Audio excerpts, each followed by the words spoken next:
We are in Houston at the Crime Stoppers of Houston headquarters. I'm super excited to be with Joshua Webb.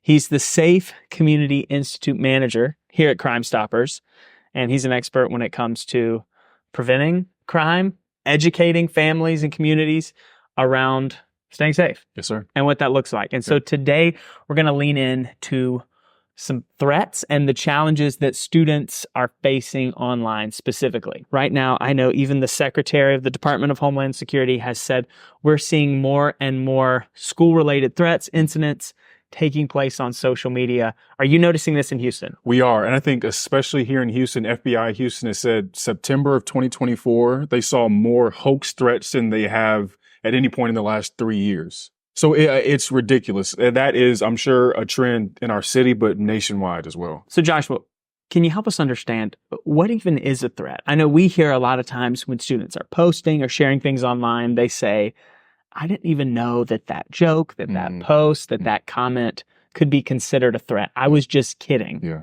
But jokes can be threats too. So can you help us define this term? I would love to. So according to the Texas Penal Code, a terroristic threat is any threat against a person or property made with the intent to cause fear. But even just saying something like, I'm going to bring a weapon to school, or I'm going to attack my classmates, right? That is enough to be a felony. And again, here in the state of Texas, something like that is a felony. So you have, we've had students as young as middle schoolers making threats against their school, thinking it was a joke. They weren't really serious.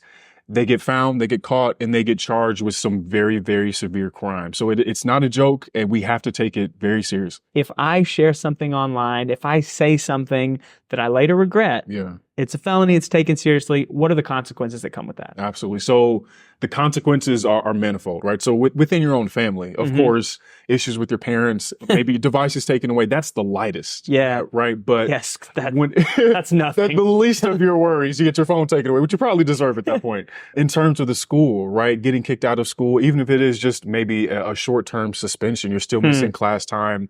And there might be some labels that come along with that. You're right. You're the kid that called in a fake threat against the school. And maybe there are some social consequences that come with that as well. Yeah. And then, of course, the legal, right? And that's the most severe, the most scary, honestly. Again, it's a felony here in the state of Texas. And those are, when compared to misdemeanors, the most severe forms of crime. Yeah. Coming with real jail time, potentially fines as well.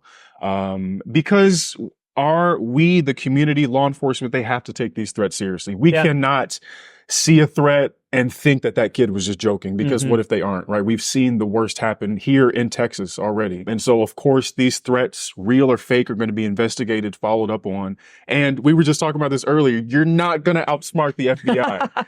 It doesn't matter if you use a VPN, an anonymous account, whatever it is. They are the experts at this, and they are going to find students, adults, anybody that is making a threat against a school. We have to take it seriously. And so there are going to be very real consequences that come with that. We live in the social media world. It's what we talk a lot about. And students have Finstas, they have fake accounts, and they think, hey, my name's not associated with this account. Right. So can it really be traced back to me? Yes. The answer is yes. Absolutely, yeah. I love what you said. You will not outsmart the FBI. Can't be done. And it's not just the FBI, right? You have every level of law enforcement. Of course, you're going to have the federal, but you're going to have the individual school districts that are investigating this as well. They might call in the local police, whether it's HPD or some other municipality, right? So there are levels of law enforcement that are investigating this one case. Yeah. You're not going to beat all of them. You're not. And so think proactively, be responsible with what you're saying online. We've talked about it a little bit before in our earlier videos. Once you post it, it's out there. Whether it is an image that shouldn't be out there, whether it's a rude comment, whether you're bullying, whether you're making threats, right? As soon as you post it, you lose control of who sees it. And if the police see it, that's you're done. Yeah. And even maybe you aren't even sharing a threat, but even if you're sharing something that you wouldn't be proud of, like in a year, in a month, think about, hey, when I'm applying to my dream job one day, when I'm applying to college, to medical school, am I going to want them to see this? Right. Maybe you're going to have kids one day. Do I want my kids to see this? Like, is this the version of me that I want to share with the world? Right.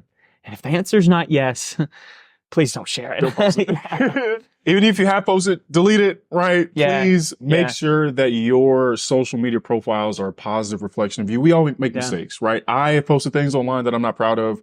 I owned that though, and I deleted it, and I have now a better, healthier, more positive image, right? And I would encourage anybody watching this video, young or old, make sure that your social media profiles are a positive reflection of you, because like you said, jobs, future employers, future partners, friends, whatever it is, they're all looking at your social media. So make sure, again, it is a reflection of who you are. And if nothing else, someone's going to stalk your social media one day. Yes. And they're going to find that.